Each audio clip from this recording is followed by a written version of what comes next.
You know what the greatest revenge is. It's not shouting. It's not begging to be understood. It's not proving your worth to someone who runs every time love gets too close. The greatest revenge is silence. It's walking away with your dignity intact. It's no longer auditioning for the role of being enough in someone else's half-hearted play. Because here's the truth, the avoidant never expects you to stop chasing. They thrive on the push and pull. You're giving, they're withholding. They expect you to fight harder for crumbs. But the day you decide, I don't need crumbs, I deserve the feast, that's the day the whole game changes. The ice-cold revenge isn't cruelty. It isn't playing their game. It's choosing a higher one. It's letting your actions say, you no longer have access to me. My empathy isn't free anymore. And when you do that, they feel the one thing they've been running from all along, the weight of their own emptiness. That's not petty, that's power. Because the super empath doesn't just survive the avoidance retreat. They grow stronger, sharper, and calmer. They reclaim their energy. They start shining in rooms the avoidant will never be invited into again. That's the revenge. And it's devastating because it's beautifully quiet. Silence is often misunderstood. Many people think silence is weakness, that it means you had nothing to say, no defense, no power left. But silence, when chosen with intention, is one of the most devastating and powerful responses you can give. Especially when dealing with someone avoidant, someone who has built their whole way of relating around distance, deflection, and withholding. An avoidant thrives on creating tension, on keeping you in pursuit, on making you wonder if you did enough, said enough, or gave enough. They keep you spinning in circles, searching for clarity they never planned to give. And in that cycle, they gain control, not because they're stronger, but because they've trained you to fill the silence they leave behind. When you suddenly decide you will not fill that silence anymore, when you refuse to chase, something shifts. The power balance changes in an instant. They are used to you texting again after they pull away, calling after they disappear, explaining yourself after they've withdrawn. They rely on your empathy to keep the connection alive even when they contribute very little. But when you no longer step into that role, they face something they've been running from all along, the void that exists when they stop giving and no one rushes in to make up for it. Your silence holds up a mirror to them. It makes them sit with themselves without distraction, without your soothing presence to soften their avoidance. The beauty of silence is that it doesn't require drama. You don't have to shout, you don't have to prove your side of the story, you don't have to send long messages about how much they hurt you. You just go quiet. That quietness is colder than any speech you could deliver because it signals something they never expected, that you have detached. An avoidant expects your protest, they don't expect your indifference. And indifference feels like abandonment to someone who once believed they had all the control. What's important here is that silence isn't about manipulation. It's not about playing games. It's about reclaiming your dignity. It's about saying, my energy is no longer wasted on someone who doesn't value it. Silence is self-protection dressed as stillness. It's not passive, it's active. It's you choosing not to engage in a cycle that always left you drained. It's you saying, without words, that the door is closed, and the effect is profound. Suddenly, the avoidant has no script to follow. Their rhythm of retreat and return is broken. They don't know where you stand anymore, and that uncertainty unsettles them. Ironically, your silence may be the loudest thing they've ever heard from you. And whether or not they ever admit it, it forces them to confront the truth. You will not always be there waiting, ready to rescue them from their own inability to connect. Your silence becomes the lesson, the consequence, and the revenge all at once. There comes a point when you realize that love isn't supposed to feel like a performance. Yet, with an avoidant, it often does. You start to feel as though you are on stage every day, auditioning for a role you already deserve, the role of being enough. You try harder, you give more, you prove yourself in countless small ways, through kindness, through patience, through sacrifice. You keep showing them your heart, hoping that one more act of love will finally convince them to meet you with the same openness. But that's the trap. The avoidant doesn't ask you directly to audition, but their distance, their withdrawal, their half-hearted presence makes you believe you must earn what should have been freely given in the first place. When you stop auditioning, everything changes. You no longer measure your worth by their approval or their sporadic affection. You no longer adjust your voice, your needs, or your desires just to keep them comfortable. The truth is, if you're constantly proving yourself, you're not in a relationship, you're in a competition with yourself, trying to win over someone who never signed up to be the judge in the first place. And the cruel irony is that the more you try, the more they retreat, because every attempt confirms the imbalance, one person giving endlessly, the other pulling away. Stepping out of that audition means reclaiming your power. It means realizing you are not on trial. You don't have to perform worthiness, because worthiness is not earned through struggle. It's inherent. Imagine how different it feels when you finally say to yourself, I don't have to keep proving I am lovable. I already am. That realization breaks the cycle because it removes the avoidant's unspoken advantage. They can no longer control you by offering breadcrumbs of affection that keep you chasing. You no longer chase, you walk. This shift is not loud or dramatic. It doesn't require ultimatums or confrontations. It's quiet but unshakable. You change the rules by stepping off the stage entirely. And suddenly, the avoidant faces a reality they weren't prepared for. Your love was not conditional, but your presence was. You were willing to give, but not to beg. You were willing to stay, but not to shrink. When you stop auditioning, you stop handing them the script.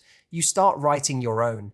And here's the deeper truth. You don't stop auditioning to punish them. You stop auditioning to save yourself. You save yourself from the exhaustion of endless performance. You save yourself from living in a loop of highs and lows dictated by someone else's availability. You save yourself by remembering that real love doesn't demand that you constantly prove your place. It invites you to rest in it. And once you taste that freedom, there is no going back to fighting for scraps. You begin to want the feast, and you refuse to settle for less. The dynamic with an avoidant often feels predictable. They pull back and you lean in. They go quiet and you try harder. They retreat and you pursue, believing that if you just say the right thing, give them enough space, or show them enough patience, they'll eventually come closer. It becomes a cycle where you play your role almost automatically and they play theirs. They hold the power not because they are stronger, but because you have been trained to respond in the same way every time. This is why flipping the script is so powerful, because it breaks the rhythm they rely on to keep control. When you stop doing what they expect, everything changes. They expect the text after they've gone missing for days. They expect you to be the one to mend the tension after an argument. They expect that no matter how far they retreat, you'll be waiting when they return. And so when you stop, when you no longer chase, you leave them stunned. The silence they thought you could never handle becomes the very thing you embrace. The distance they used as a weapon no longer cuts you because you no longer rush to close the gap. You flip the script by refusing to participate in the old dance. What happens then is subtle but profound. The avoidant begins to realize the script doesn't work without you playing your part. If they withdraw and you don't follow, the cycle collapses. If they create distance and you hold your ground, they are left standing in the emptiness they created.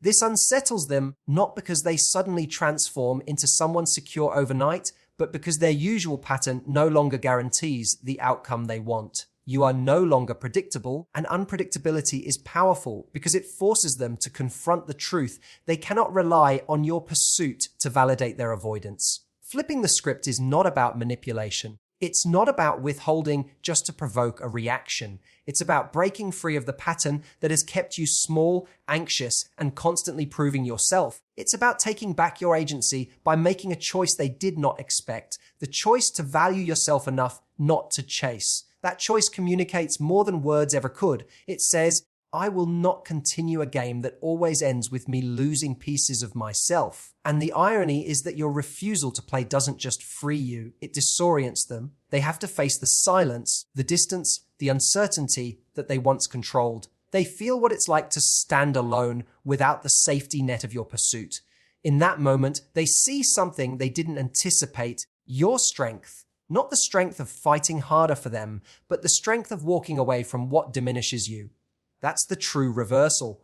That's how the game changes, not with noise, but with a quiet refusal to play the same role ever again. One of the greatest gifts an empath has is the ability to feel deeply, to step into someone else's shoes, and to see the pain or fear behind their actions. That gift can heal, it can nurture, and it can transform relationships when it's received with respect. But when that gift is misused, when it's taken for granted or exploited by someone who keeps withdrawing, it becomes a drain. It stops being a strength and starts to feel like a burden. The avoidant often survives on that very dynamic. They pull away and your empathy pulls you closer. They shut down and your compassion makes excuses for them. They refuse to meet you halfway and your understanding bridges the distance. In the end, you're left carrying both sides of the relationship, and they've learned they don't have to give because you'll always give enough for two. Withdrawing your empathy doesn't mean you suddenly stop caring about people. It means you create boundaries around how much of your compassion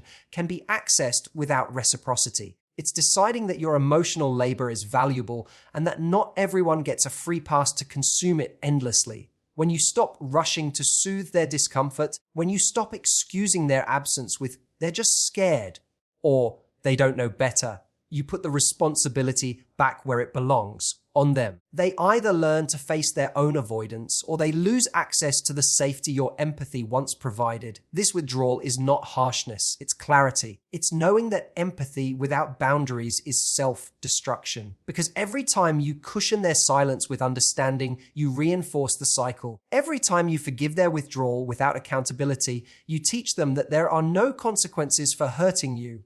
But the moment you pull back your empathy, the dynamic shifts. Suddenly, their actions matter. Suddenly, they feel the absence of your understanding, your forgiveness, your unconditional support. That absence is not punishment.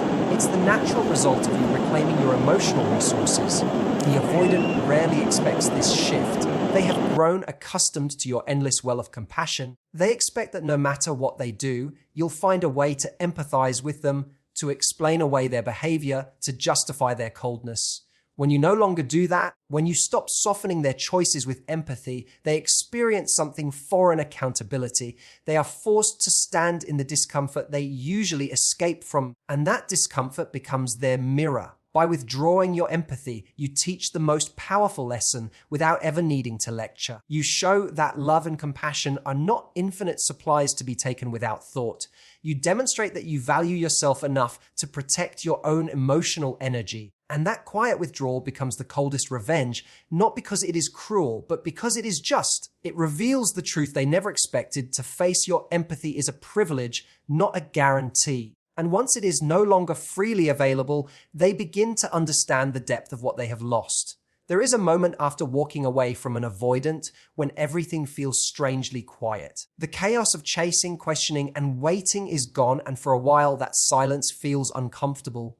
You've been so used to pouring energy into the dynamic that without it, there's an emptiness. But then something remarkable begins to happen. You start to rebuild. The energy you once spent trying to decode mixed signals is now available for you. The love you once gave so freely to someone who couldn't receive it becomes love you redirect inward. What feels like a loss at first slowly transforms into a return to yourself. Rebuilding isn't instant, and it isn't glamorous. It begins in small ways, setting boundaries you never thought you could, taking time to nurture your passions, reconnecting with the people who truly value you. It's in those moments that you remember what it feels like to exist without the constant tension of wondering if you're enough. The absence of their avoidance becomes space to breathe, to grow, to rediscover who you are outside of that exhausting cycle. Each step in this rebuilding is an act of self-respect, a declaration that your life is bigger than one person's inability to show up for you. And as you rebuild, something shifts inside you. The anxious energy that once fueled the chase turns into calm certainty. The insecurities that once begged for their validation begin to dissolve as you validate yourself. Where you once bent yourself into smaller shapes to fit their comfort, you now expand into your full presence. This is where the coldest revenge lies, not in hurting them back, but in thriving so completely that they can no longer imagine the access they once had to you. The avoidant often believes they can retreat and return as they please, that your empathy and love will always be waiting. When they realize you are no longer available, that your world has grown richer without them, it disrupts their narrative. They begin to feel the sharp edge of absence, not because you punished them, but because you stopped orbiting around them. You've become untouchable in the most elegant way. You shine in places they cannot reach.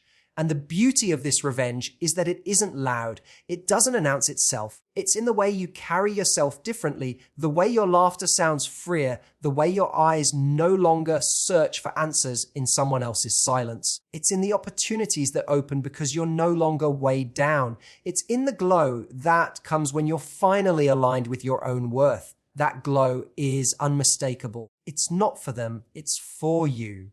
But the irony is, they feel it too. They see that you've moved on, that you're flourishing, and they know deep down that they can't follow where you've gone. This is the kind of revenge that doesn't require anger or games.